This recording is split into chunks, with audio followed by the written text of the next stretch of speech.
للإمام الخطيب البغدادي، تحقيق الدكتور بشار عواد، معروف دار الغرب الإسلامي، الجزء 15 صفحة 509. أولا أقرأ لكم سند الرواية حتى تعرفون أن السند ماذا؟ صحيح. انظروا إلى الحاشية، التفتوا رقم 4.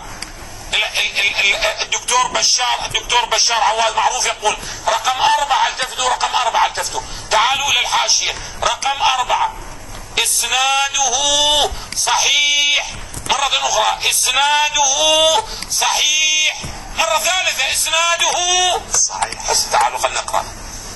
ماذا هذا اللي سيدنا يجي عندك إصرار على أن السند ما هو صحيح. يقول قال حدثنا يحيى بن حمزة وسعيد يسمع. المحدث منه يحيى بن حمزة، والشاهد من؟ سعيد اللي دا يسمع ماذا؟ اللي يقول هو سعيد بن عبد العزيز التنخي.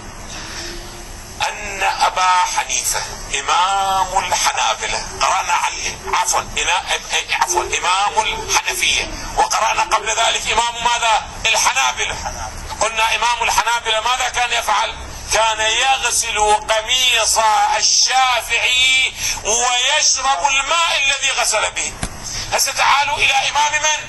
إمام الأحناف في العالم. أيها الأحناف اسمعوا في العالم ماذا يقول إمامكم.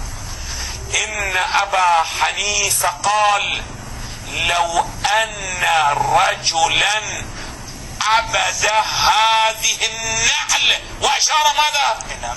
إلى النعل. عبد متوسل، عبد هذه النعل يتقرب بها إلى الله لم أرى بذلك بأسا.